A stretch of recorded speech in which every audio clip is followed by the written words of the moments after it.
Notre Dieu, c'est une journée qui a été longue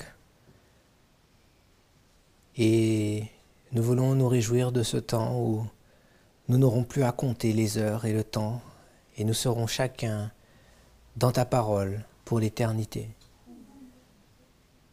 Il y a des délices à se réunir et nous savons que, Seigneur, tu désires nous bénir de toutes sortes de richesses et nous te prions de nous faire recevoir le royaume des cieux comme étant la plus grande richesse. Au-delà de tout trésor terrestre, apprends-nous à chérir, à aimer, étudier ta parole et d'en faire notre trésor pour que notre vie marche dans sainteté avec toi. Je te prie de rassembler ton peuple à travers les messages du premier, du deuxième et du troisième ange et d'emmener tes enfants à retourner vers leur Père. Le message d'Élie est censé ramener le cœur des enfants vers leur Père et le cœur des pères vers leurs enfants. Et nous te prions d'accomplir cette promesse dans notre génération. Au nom de Jésus. Amen.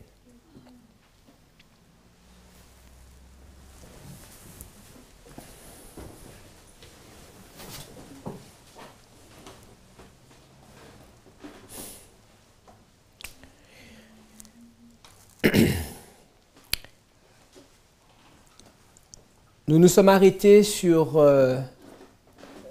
la double purification du temple. Lorsque l'ange de l'Éternel descend, il préfigure un moment où le temple va être purifié. Et j'aimerais vous emmener dans le livre de Néhémie.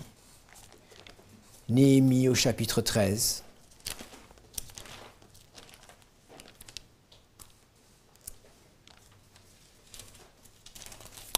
Néhémie au chapitre 13,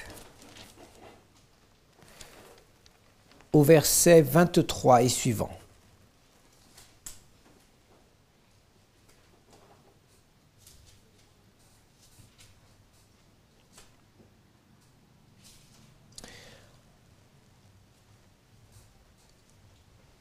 Vous vous rappelez que Néhémie va être suscité pour initier le mouvement de réforme.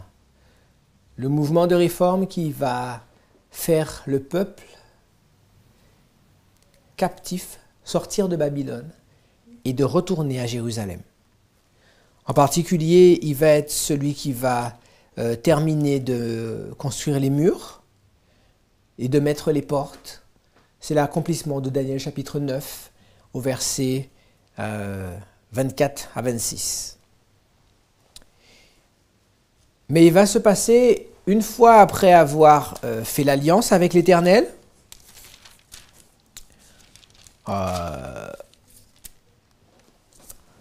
au chapitre 8 de Néhémie, le texte de la loi va être lu devant le peuple. Le peuple va se positionner et revenir vers Dieu. On va célébrer la fête de Sukkot, la fête des tabernacles. Israël va jeûner, confesser son péché devant l'Éternel. L'alliance va être renouvelée dans Néhémie chapitre 10. Des réformes vont être amenées pour mettre en place la sacrificature, remettre en place le service du culte, établir des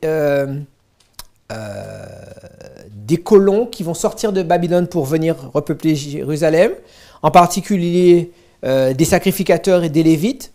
On voit ça dans le chapitre 12. Ensuite, il va y avoir une dédicace de la muraille. Mais l'histoire du peuple d'Israël est l'histoire des hauts et des bas. Après avoir rétabli l'alliance, après avoir rétabli la vie sacrée dans le peuple, regardez ce qui va se passer.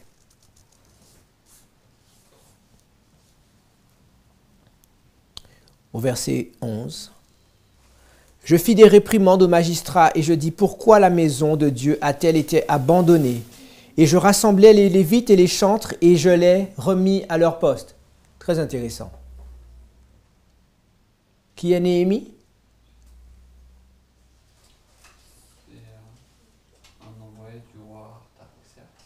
Il est employé du roi Artaxerxès. Dans Néhémie chapitre 1er, Si je ne dis pas de bêtises, c'est le verset 12.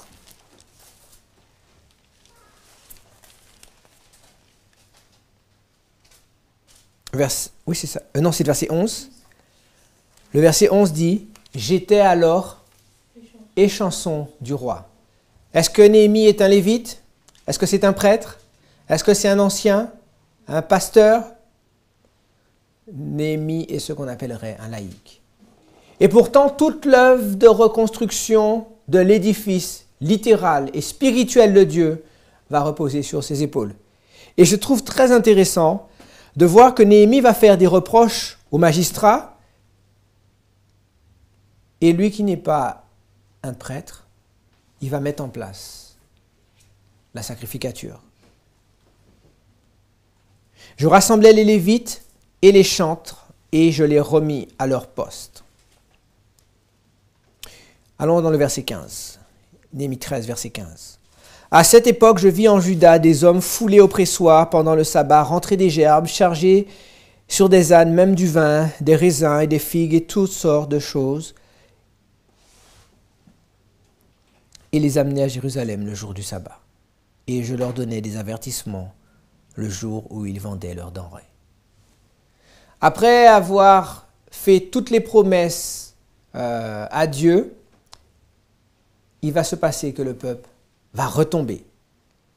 Le peuple va retomber dans l'association avec les idolâtres. Et ces idolâtres vont en quelque sorte influencer le peuple d'Israël pour qu'il fasse du commerce, pour qu'il viole le sabbat. Et c'est contre ceci que Néhémie va se lever. Si nous prenons le verset 23, Néhémie 13 à partir du verset 23, on va au verset 17 que Néhémie va faire des reproches aux grands de Juda. Et je leur dis, que signifie cette mauvaise action que vous faites en profanant le jour du sabbat? N'est-ce pas ainsi que vos pères ont agi? Et n'est-ce pas à cause de cela que notre Dieu a fait venir sur nous tous ces malheurs, sur nous et sur cette ville? Et vous, vous attirez de nouveau la colère contre Israël en profanant le sabbat? Donc Néhémie va prendre des mesures, des sanctions. Et Dieu, lorsqu'il envoie son ange, lorsque l'ange de l'Éternel descend, nous l'avons dit depuis ce matin, mais je ne suis pas rentré en détail dedans, il initie un mouvement de réforme. Mais qu'est-ce que ça signifie, réforme? Réforme signifie d'abandonner, de jeter à la poubelle, de mettre de côté tout ce qu'on faisait pour rentrer dans une nouvelle façon de faire. Lorsque vous entendez un message qui ne vous emmène pas à la réforme,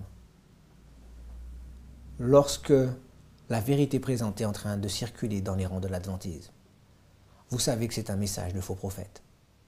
C'est un message qui véhicule paix, paix. Vous êtes bien comme vous êtes. L'Éternel est bon. L'Éternel n'exécutera pas son jugement. L'Éternel n'est pas comme nous. Chaque fois que l'ange de l'Éternel descend, c'est un avertissement et c'est une question de vie ou de mort pour la génération qui est adressée. Et la manière dont la génération répond à l'appel va déterminer où elle va se tenir lorsque le mouvement va se terminer. Et lorsque Néhémie va être cité comme leader, il va prendre des mesures énergiques pour ramener parmi les fils d'Israël la connaissance du vrai Dieu. Mais nous allons voir qu'un problème paralyse et sclérose l'œuvre de Dieu. Néhémie chapitre 13, verset 23. À cette même époque, je vis des Juifs qui avaient pris des femmes asdodiennes, ammonites et moabites.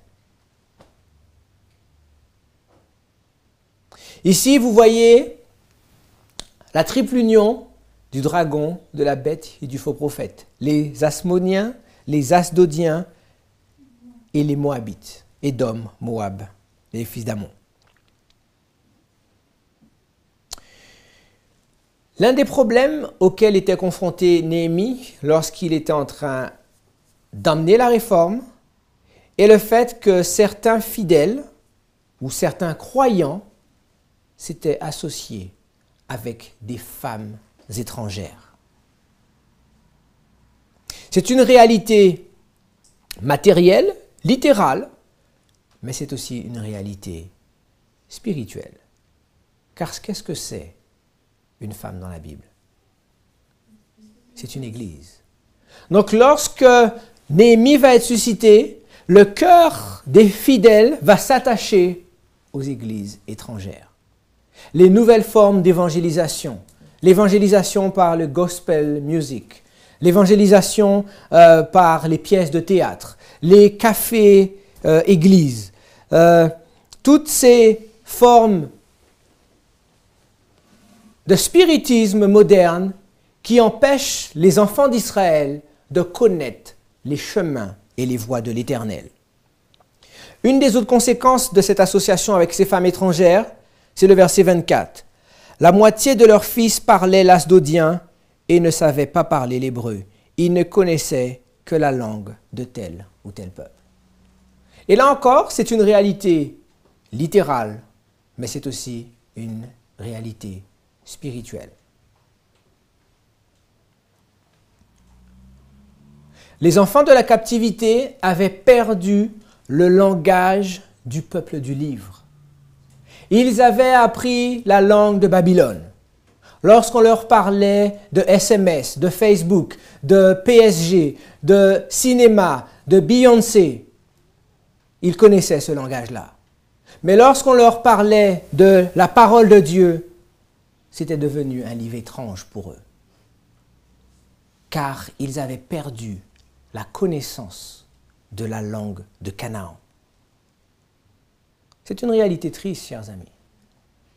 C'est une réalité triste. Car les enfants ne deviennent que ce que les parents font d'eux.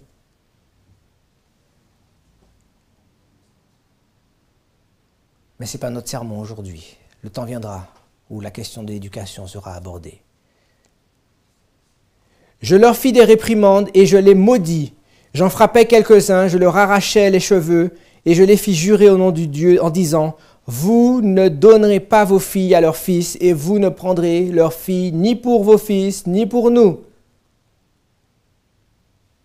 N'est-ce pas en cela qu'a péché Salomon, roi d'Israël? Il n'y avait point de roi semblable à lui parmi la multitude des nations. Il était aimé de son Dieu et Dieu l'avait établi roi sur tout Israël. Néanmoins, les femmes étrangères l'entraînèrent aussi dans le péché. Faut-il donc apprendre à votre sujet que vous commettez aussi un grand crime et que vous péchez contre notre Dieu en prenant des femmes étrangères?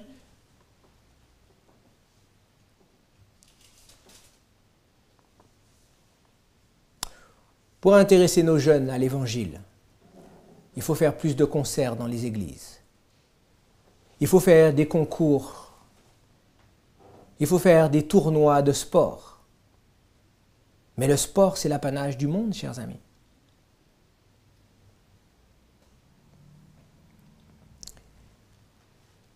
Les enfants d'Israël, ces enfants qui étaient nés dans la captivité, à cause de l'infidélité de leurs parents, étaient coupés de leurs racines, coupés de leurs fondements, coupés de leurs fondations. Et c'est pour ça qu'il y allait avoir une purification du sanctuaire et qu'ils allaient être laissés de côté. Verset 28, Néhémie 13, 28. Un des fils de Jojada, fils d'Eliashib, le souverain sacrificateur, était gendre de Sambalat, le Horonite. Attendez un petit peu.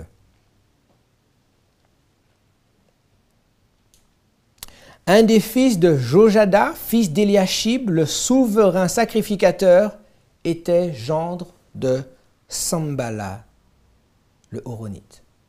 Qui est le grand sacrificateur? Ou qui est le souverain sacrificateur?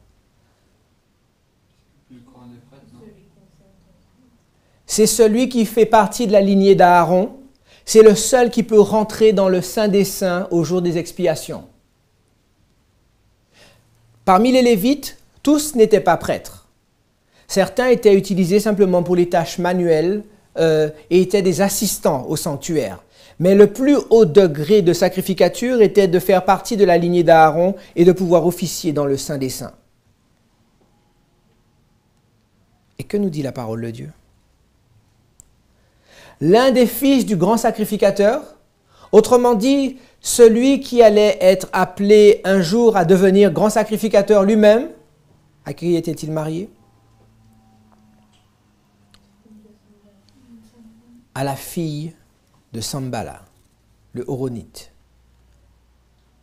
un étranger, quelqu'un qui n'avait pas la crainte de l'Éternel, quelqu'un qui était dans l'idolâtrie, le paganisme.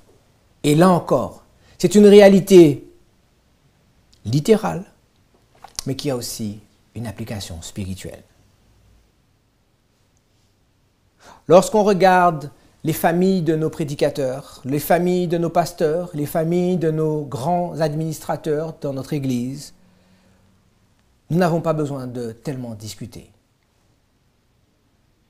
La Bible est claire. Ces hommes étaient en train de poser une pierre d'achoppement, tandis que Néhémie était en train d'essayer d'introduire une réforme parmi le peuple. Ces hommes-là continuaient de s'attacher, eux, leurs enfants, à des femmes étrangères. Et vous savez pourquoi la réforme est quelque chose de difficile à accepter dans l'Église? C'est parce que les hommes qui dirigent l'Église ne veulent pas aller dans la réforme. La réforme va dans un sens contraire. La réforme s'oppose aux aspirations charnelles. Et ces faux bergers, ces faux pasteurs rassurent le peuple en disant qu'il y a paix dans le pays. Ils rassurent en disant, ne croyez pas à ces personnes qui prêchent le salut par les œuvres. Appeler les gens à obéir au commandement de Dieu n'est pas le salut par les œuvres, chers amis. Ne vous laissez pas séduire par les pharisiens modernes. Personne ne rentrera au ciel par ses propres œuvres, car le salut est une grâce offerte à tout pécheur. Mais la même Bible qui offre le salut par la grâce dit qu'aucun violateur de la loi de Dieu ne mettra le pied au ciel. La réforme n'est pas un club, la réforme n'est pas une secte, la réforme n'est pas un site web ou le nom d'un ministère. La réforme, c'est l'œuvre avec laquelle Dieu désire changer le cœur de son peuple, afin qu'en ayant le cœur changé, les habitudes, les goûts alimentaires, les goûts musicaux, les goûts vestimentaires se tournent vers le Dieu d'Israël. Une des paroles de l'Alliance était « Tu n'auras pas d'autre Dieu devant ma face ». Mais combien de dieux ont été installés dans notre peuple? Que pensez-vous du Dieu de la mode? Sans juger et sans critiquer, lorsque nous allons dans nos assemblées, ce que nous voyons parle de lui-même. Qu'en est-il maintenant des dieux du stade? Souvent, les dieux du stade sont plus connus par les enfants d'Israël que le vrai Dieu d'Israël. Et maintenant, qu'en est-il du Dieu du ventre? Lorsque le peuple de Dieu est appelé à se réformer dans son alimentation, on présente les réformateurs comme des personnages austères, tristes, acariâtres, qui prêchent un salut par les œuvres. Mais les 144 000 sont ceux qui suivent l'agneau partout où il va, dans ses différents déplacements dans le sanctuaire. Et c'est pour ça que le peuple a besoin d'être purifié. Et cette purification va commencer à la tête. Néhémie 13, verset 29. « Souviens-toi d'eux, ô mon Dieu, car ils ont souillé le sacerdoce et l'alliance contractée par les sacrificateurs et les Lévites. Je les purifiais de tout étranger et je remis en vigueur ce que devaient observer les sacrificateurs et les Lévites, chacun dans sa fonction, et ce qui concernait l'offrande du bois aux époques fixées, de même que les prémices. Souviens-toi favorablement de moi, ô mon Dieu. »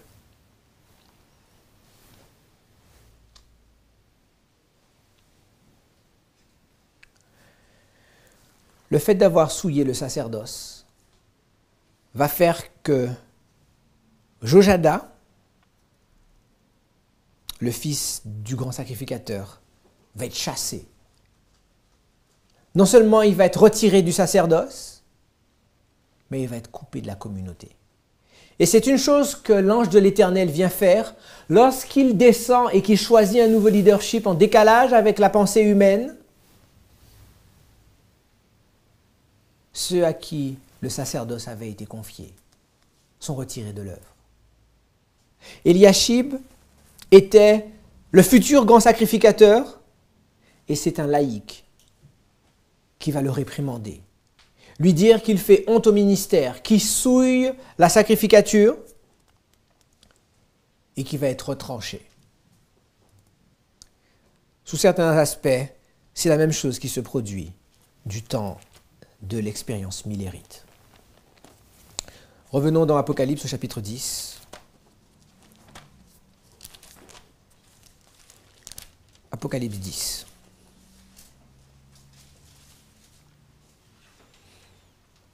À quel verset sommes-nous?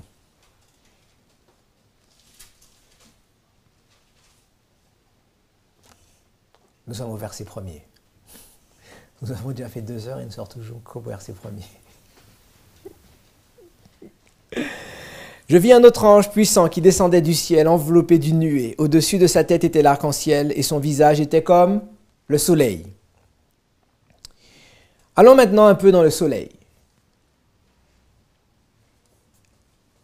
Si nous prenons le livre de Matthieu, au chapitre 17,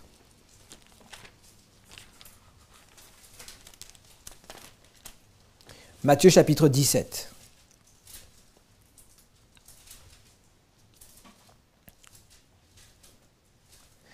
« 6 jours après, Jésus prit avec lui Pierre, Jacques et Jean son frère, et il les conduisit à l'écart sur une haute montagne. Il fut transfiguré devant eux, son visage resplendit comme le soleil, et ses vêtements devinrent blancs comme la lumière. » Donc cela nous confirme que l'ange d'Apocalypse 10, premier, c'est Jésus. Mais ce n'est pas le point que nous allons faire dans Matthieu 17. Combien de disciples Jésus avait-il? 12. Mais pourquoi maintenant est-il simplement avec 3 disciples? Parce que c'est un appel à la compréhension du message des 3 anges. Pierre, Jacques et Jean vont être un symbole prophétique de l'œuvre du message du premier, du deuxième et du troisième ange. Lorsqu'ils vont monter à la transfiguration, que vont-ils voir? Ils vont voir la gloire de Dieu. Et maintenant, lorsque cette gloire va paraître sur eux, cette gloire va refléter. Si nous allons dans Hébreux au chapitre 1er,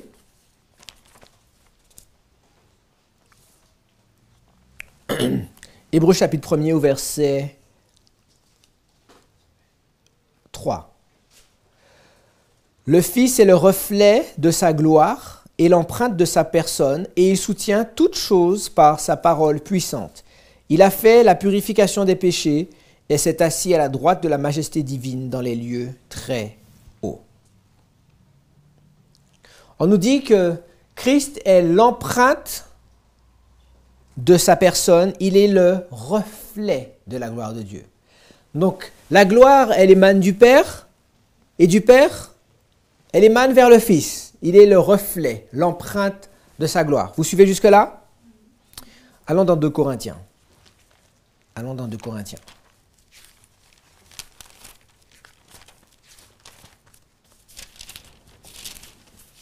« 2 Corinthiens chapitre 4.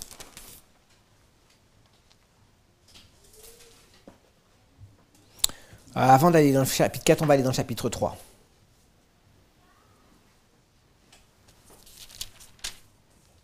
2 Corinthiens chapitre 3, pardon. Au verset...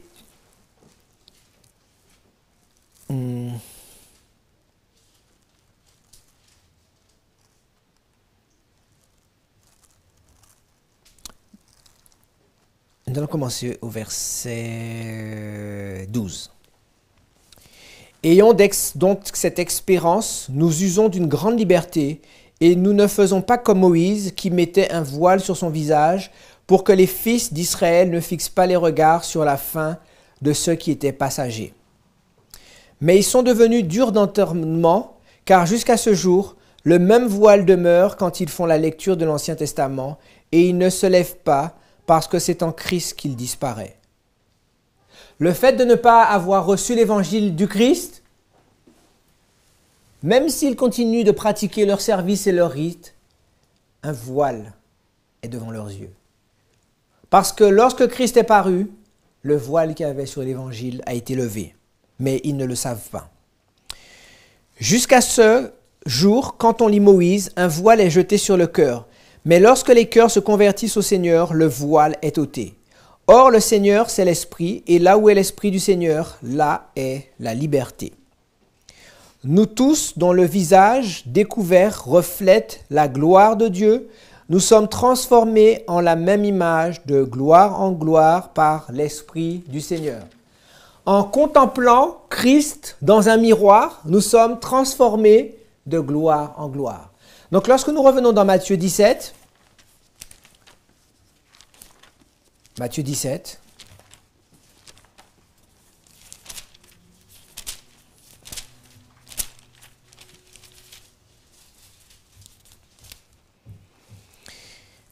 au verset 2, « Il fut transfiguré devant eux, son visage resplendit comme le soleil et ses vêtements devinrent blancs comme la lumière. » Lorsque Christ va resplendir comme la lumière du soleil,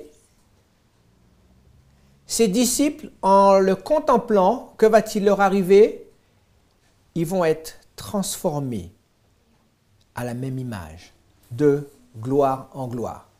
Ce processus ne va pas se passer du vivant de Christ, parce que le voile de l'égoïsme et du spiritisme était sur les disciples. Mais lorsqu'il va revenir en ressuscitant, il va les conduire dans l'Écriture pour qu'ils le reconnaissent.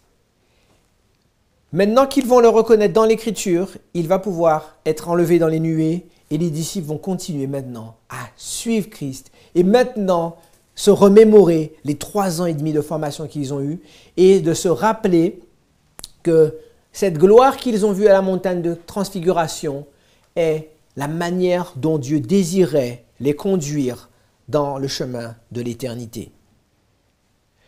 Lorsque l'ange d'Apocalypse 10 est rayonnant comme le soleil,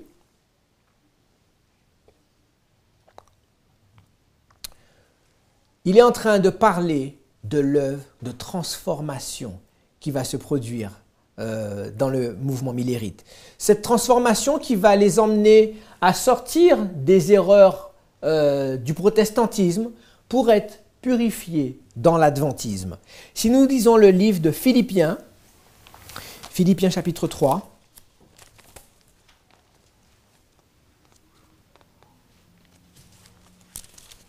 Philippiens chapitre 3, verset 15. Nous lirons les versets 15 à 19. Nous tous donc qui sommes hommes faits, ayons cette même pensée, et si vous êtes en quelque point d'un autre avis, Dieu vous éclairera là-dessus. Seulement au point où nous sommes parvenus, marchons d'un même pas. Soyez tous mes imitateurs, frères, et portez les regards sur ceux qui marchent selon le modèle que vous avez en nous. Car il en est plusieurs qui marchent en ennemis de la croix de Christ, que je vous en ai souvent parlé, et j'en parle maintenant encore en pleurant. Leur fin sera la perdition, ils ont pour Dieu leur ventre, ils mettent leur gloire dans ce qui fait leur honte, ils ne pensent qu'aux choses de la terre. Lorsque l'ange d'Apocalypse 10 apparaît avec le soleil est la lumière que vont suivre ceux qui ont été bénis dans le sang de l'agneau, ceux qui vont suivre l'agneau partout où il va, et à ce moment-là, leur affection vont se détourner des choses terrestres pour se tourner vers les choses célestes.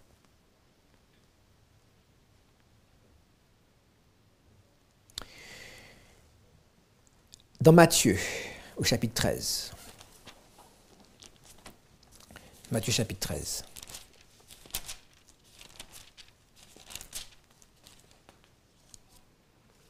Au verset 43. Jésus va répondre à la question qui lui est posée. Pourquoi parles-tu en parabole? Il va parler aussi d'une autre parabole, la parabole de l'ivraie. Et l'issue de cette parabole, c'est le verset 43. « Alors les justes resplendiront comme le soleil dans le royaume de leur Père, que celui qui a des oreilles pour entendre. » Entende.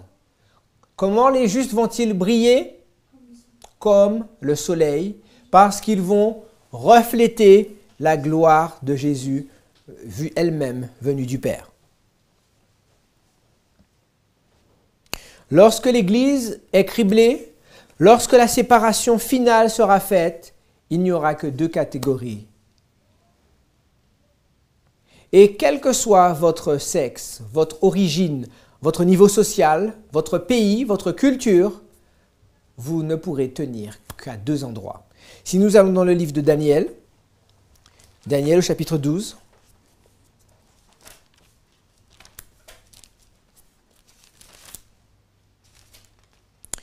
Daniel 12e chapitre.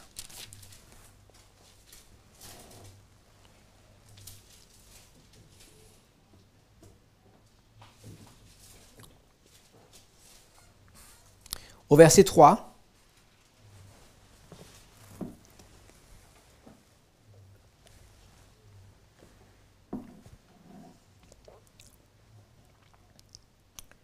Daniel 12 au verset 3.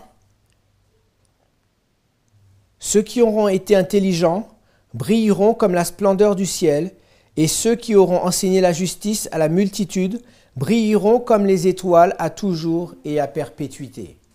Question. Qu'est-ce qui brille dans le ciel? Les étoiles. Les étoiles, c'est des soleils. Mais la question maintenant, d'où vient la lumière qui fait briller les étoiles? Le soleil. L'étoile est un soleil en elle-même. Le soleil est une grosse étoile.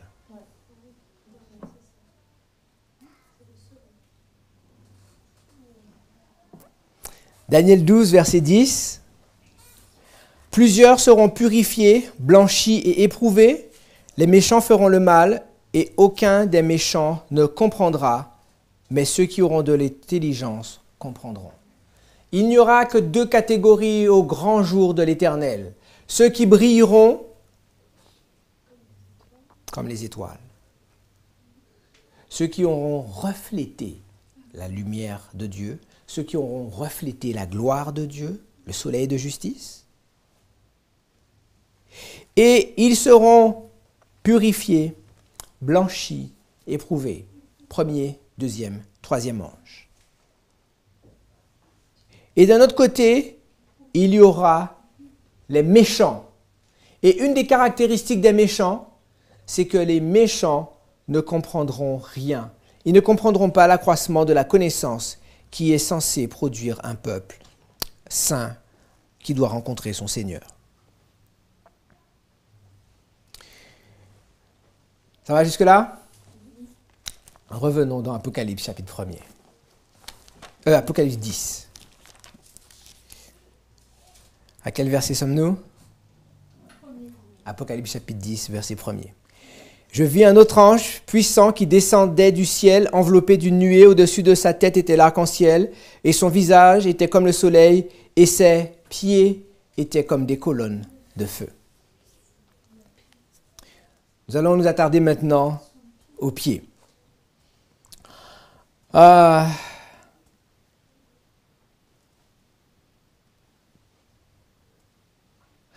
dans le livre de Néhémie. Néhémie au chapitre 9.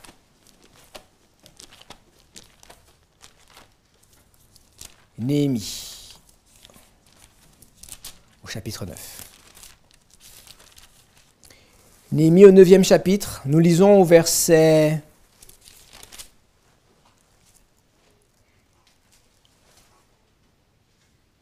12. Tu les guidas le jour par une colonne de nuée et la nuit par une colonne de feu qui les éclairait dans le chemin qu'ils avaient à suivre. Question. À quoi servait la colonne de feu?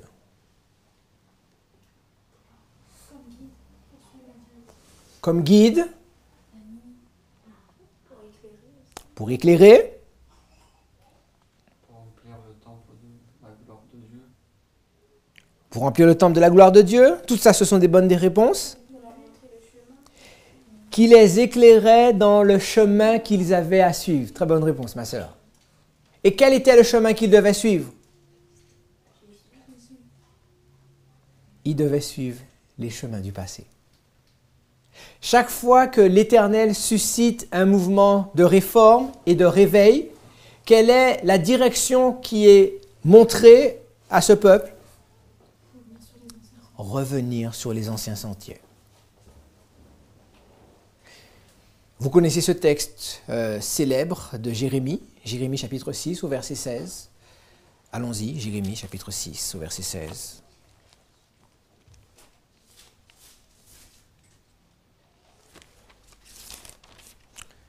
Jérémie 6 au verset 16.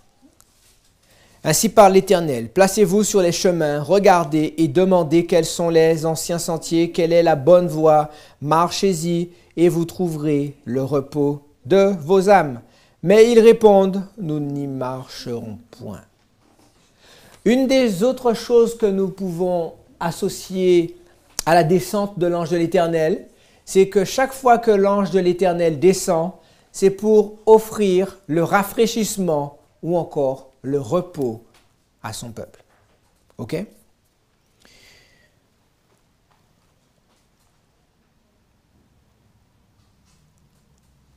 Dans le livre de Jérémie, lorsque l'invitation est faite à Israël de marcher dans les chemins anciens, quelle réponse va être offerte au peuple? Par le peuple, pardon. Quelle réponse le peuple va donner à cette invitation de revenir dans les anciens sentiers? Nous n'y marcherons pas.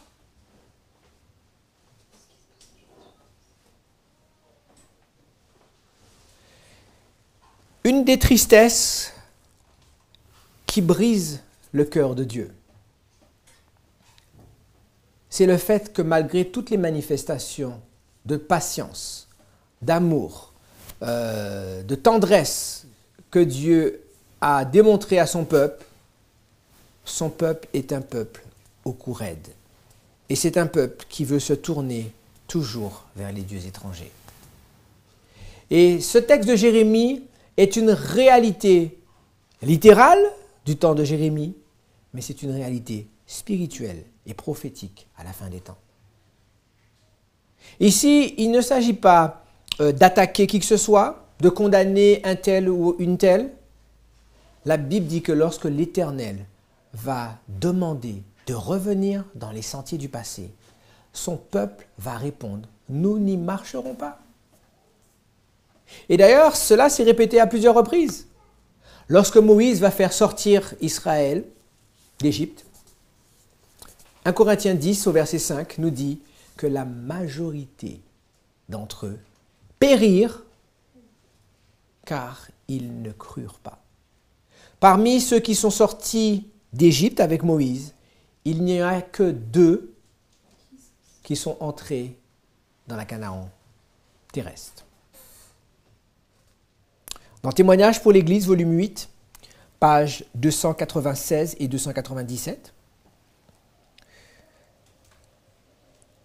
la sœur White fait un commentaire de ce passage de Jérémie, chapitre 6, au verset 16. Elle dit que personne ne cherche à mettre de côté les fondements de notre foi. Ces fondations que nous avons établies au commencement de notre œuvre par une prière, par une étude accompagnée de prière et recevant la parole de la révélation. C'est sur ces fondements que nous avons construit les 50 dernières années. Les hommes peuvent supposer avoir trouvé un nouveau chemin et qui peuvent poser un fondement plus fort et plus solide que celui qui a été posé. Mais ceci est une illusion. Ceci est une séduction. On ne peut poser d'autre fondement que celui qui a été posé. Et lorsqu'elle écrit cette phrase, dans les années 1890, elle est en train de se référer à l'œuvre qui s'est passée depuis le mouvement millérite, puisque Hélène Harmon à l'époque, jeune femme de 17 ans, va participer au mouvement millérite. Elle va subir le grand désappointement et va être appelée au ministère prophétique lors d'une vision en décembre 1844. Lorsqu'elle va dire qu'il n'y a pas d'autre fondement, elle est en train de faire référence aux chartes d'Habakkuk, aux visions, à l'illustration visuelle des prophéties de Daniel et de l'Apocalypse, telles qu'exposées dans la charte de 1843, produite par Charles Fitch et le frère Apollo Hale.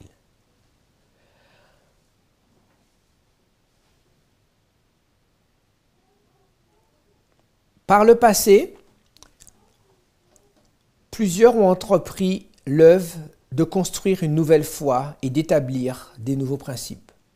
Mais combien de temps leur édifice a-t-il tenu? Il s'effondra parce qu'il n'était pas fondé sur le roc. Elle va parler d'hommes qui, dans le mouvement, vont s'écarter des fondements, et c'est une réalité triste. Beaucoup de ceux qui ont été des leaders du mouvement millérite vont s'écarter du message du premier, du deuxième et du troisième ange et vont finir en apostats.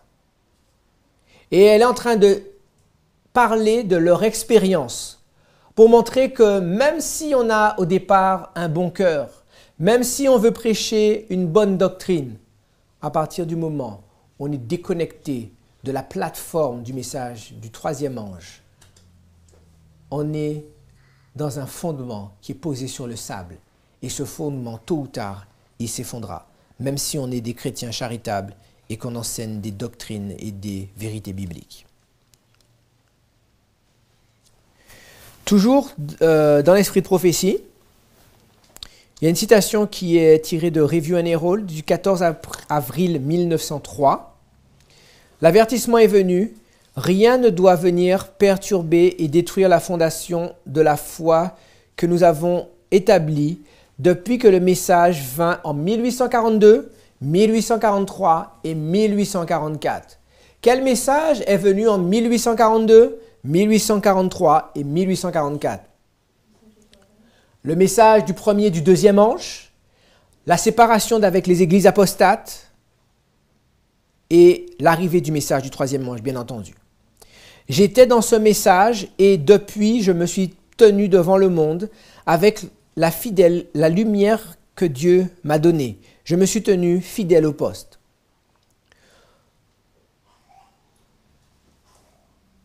Nous ne pouvons pas suggérer de retirer nos pieds de la plateforme sur laquelle ils ont été placés jour après jour, tandis que nous cherchions l'Éternel par des prières ferventes, cherchant la lumière. Pensez-vous que je peux abandonner la lumière que Dieu m'a donnée? Elle est solide comme le rocher des sages.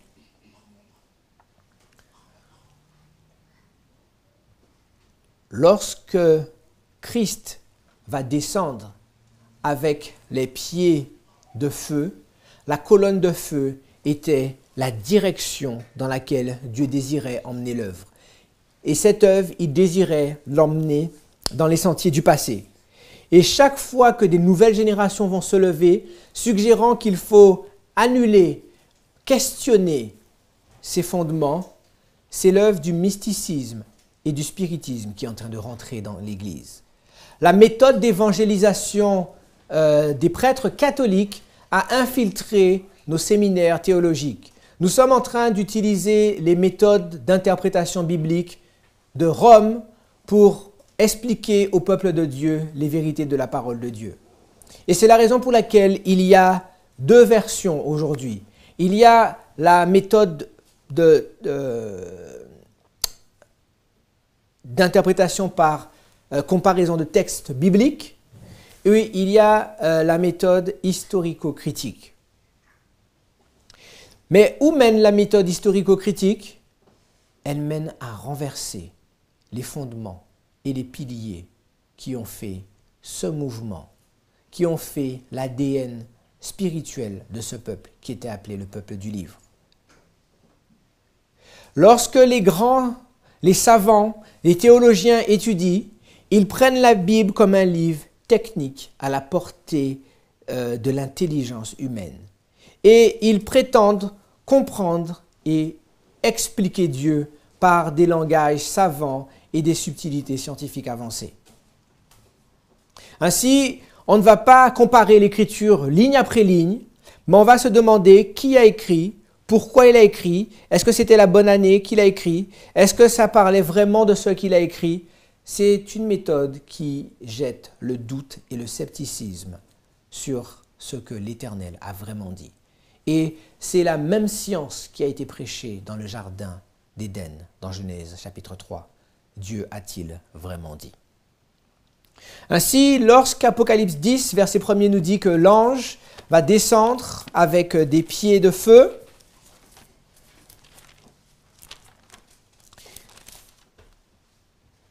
ses pieds comme des colonnes de feu, cette colonne de feu est en train d'indiquer au peuple la direction vers laquelle il doit cheminer.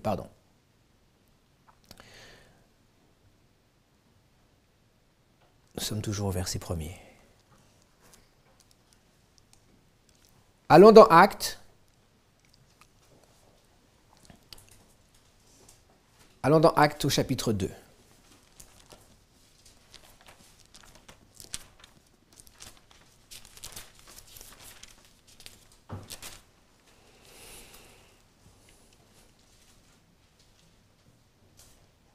Lorsque les disciples vont recevoir le Consolateur, le don promis par Jésus-Christ, ils sont rassemblés à Jérusalem. C'est le jour de la Pentecôte. Et chacun va pouvoir entendre l'évangile prêché dans sa langue originelle. D'accord? Mais face à cette glorieuse manifestation de la puissance de Dieu, il va y avoir des sceptiques et des moqueurs. Ces sceptiques et ces moqueurs vont dire que les apôtres sont remplis de vin. Et ils vont dire à l'assemblée que les disciples sont ivres. Mais l'apôtre Pierre va leur expliquer qu'ils ne peuvent pas être ivres. Nous allons dans Acte 2, au verset 14. Alors Pierre, se présentant avec les 11, éleva la voix et leur parla en ces termes. Hommes juifs et vous tous qui séjournez à Jérusalem, sachez ceci et prêtez l'oreille à mes paroles. Ces gens ne sont pas ivres comme vous le supposez, car c'est la 3e heure du jour. Pour quelle raison ces hommes ne peuvent pas être ivres? C'est la 3e heure du jour. Alors maintenant, une question pertinente m'a été posée. À quelle heure correspond la 3e heure du jour? Les heures étaient coupées en 4. Il y avait 4 veilles du matin et 4 veilles du soir. Et la 3e heure du jour correspond à ce qui serait pour nous 9 heures du matin. Donc pourquoi l'apôtre Pierre dit que les disciples ne peuvent pas être ivres? Parce qu'il est 9 heures du matin. Je vois quelqu'un qui rit. Est-ce qu'il y a un décret qui interdit d'être ivre à 9 heures du matin? Si nous lisons la Torah et le Talmud, en effet, il y a une loi qui interdisait d'être ivre le matin. Mais simplement en un jour particulier. Et je vais peut-être le détailler plus pour ne pas être mal compris. Nous sommes au jour de la Pentecôte. Et si nous reprenons les différentes fêtes de l'Ancien Testament, il y a une fête qui était interdite de fêter chez soi. la fête de la Pâque. La fête de la Pâque, on était obligé d'aller à Jérusalem. Alors, à votre avis, pourquoi Dieu avait-il fait cela?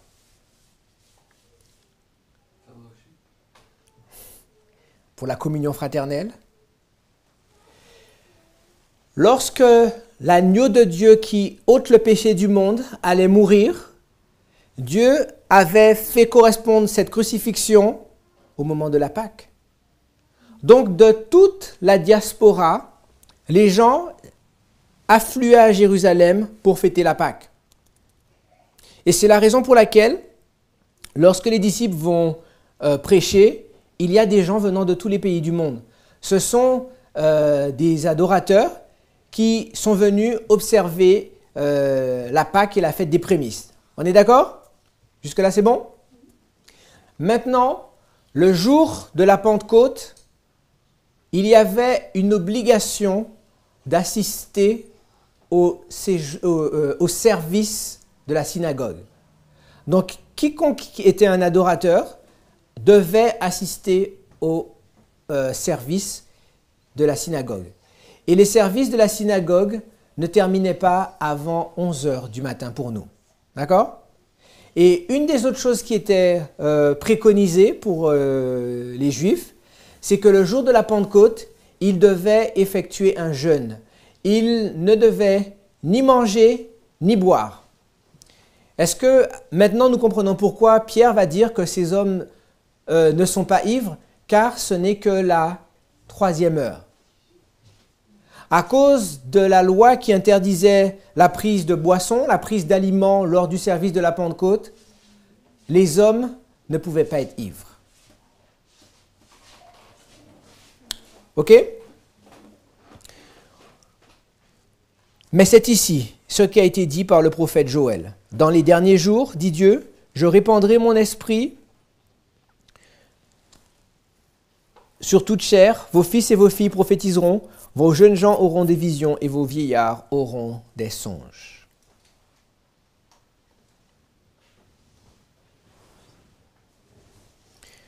Ce qui se passe à la Pentecôte est l'accomplissement du livre de Joël. Oui ou non? C'est ce que va dire Pierre, mais c'est ici ce qui a été dit par le prophète Joël. Et si nous allons dans le verset 19, « Je ferai paraître des prodiges en haut dans le ciel et des miracles en bas sur la terre, du sang, du feu et une vapeur de fumée. Le soleil se changera en ténèbres et la lune en sang avant l'arrivée du jour du Seigneur, de ce jour grand et glorieux. »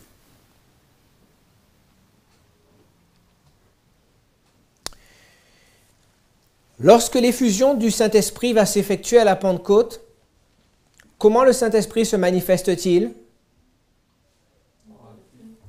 Par le feu. Le feu? Est-ce que le feu, ça peut nous aider dans l'étude que nous sommes en train de faire?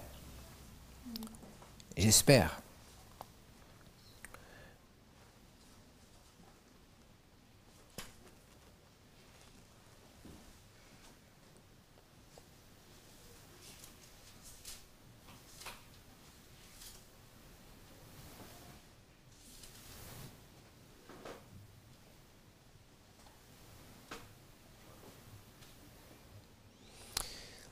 Donc lorsque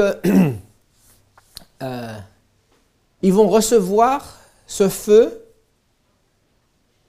ils vont évangéliser, emmener le salut devant toute la diaspora réunie à Jérusalem pour les services du culte. Et l'apôtre Pierre met en rapport ce qui se passe à Jérusalem avec une prophétie qu'avait annoncée le prophète Joël. Mais si nous étudions le livre de Joël, le verset 19 nous dit que je ferai paraître des prodiges en haut dans le ciel et des miracles en bas sur la terre, du sang, du feu et une vapeur de fumée. Le soleil se changera en ténèbres et la lune en sang avant l'arrivée du jour du Seigneur. Est-ce que ces choses-là se sont produites pendant la génération des disciples?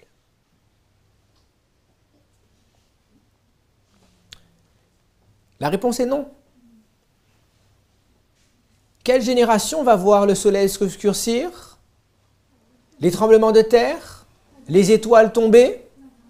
Les Millérites. La génération des Millérites. Les signes précurseurs. Il y a un chapitre qui parle de ça dans la tragédie des siècles. Le tremblement de Lisbonne en 1755.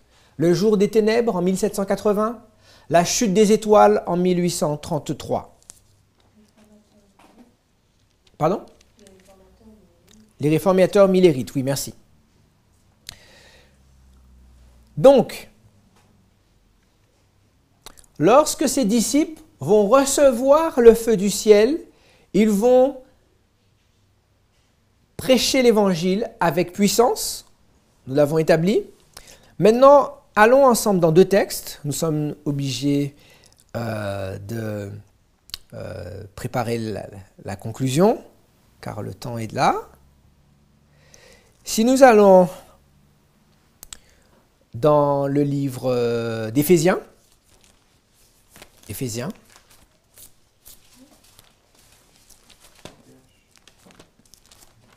au chapitre 6.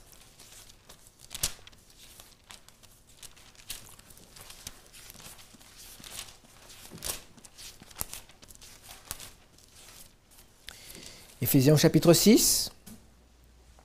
Nous lisons au verset 11. Revêtez-vous de toutes les armes de Dieu afin de pouvoir tenir ferme contre les ruses du diable. Car nous n'avons pas à lutter contre la chair et le sang, mais contre les dominations, contre les autorités, contre les princes de ce monde, de ténèbres, contre les esprits méchants des lieux célestes. C'est pourquoi prenez toutes les armes de Dieu afin de pouvoir résister dans le mauvais jour et tenir ferme après avoir tout surmonté.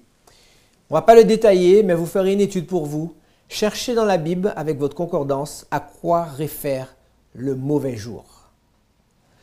Tenez donc ferme, ayez à vos reins la vérité pour ceinture, revêtez la cuirasse de la justice, mettez pour chaussure à vos pieds le zèle que donne l'Évangile. On a vu que lorsque Jésus va descendre dans Apocalypse 10 premier, comment ils sont ses pieds? Colonne de feu. Lorsque l'évangile est donné aux disciples à la Pentecôte, comment il descend sur les disciples? Sous forme de feu. Maintenant, l'église d'Éphèse, qui est l'église primitive, est connue pour son zèle, n'est-ce pas? Que va-t-il se passer d'après ce que dit l'apôtre Paul dans l'épître aux Colossiens? Colossiens au chapitre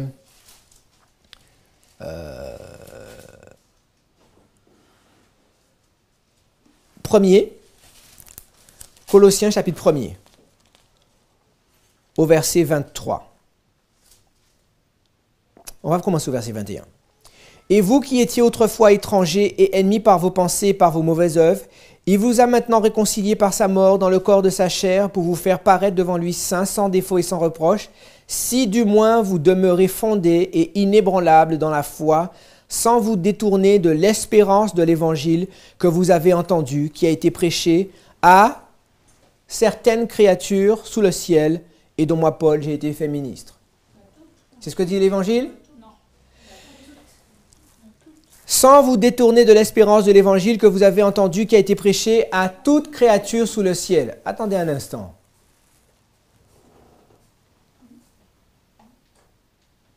On est dans quel temps ici? On est au 1er siècle. Jésus va quitter les disciples en l'an 31. Et entre l'an 31 et l'an 70,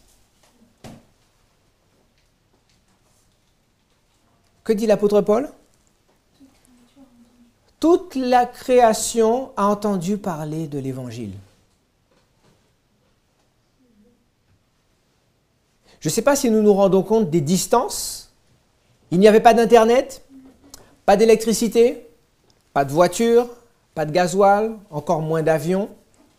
Comment faisait-il pour que la terre soit éclairée de la gloire de Dieu?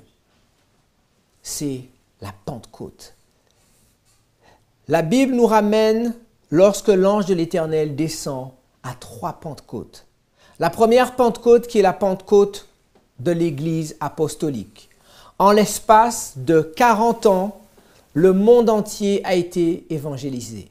C'était une glorieuse manifestation de la puissance de Dieu.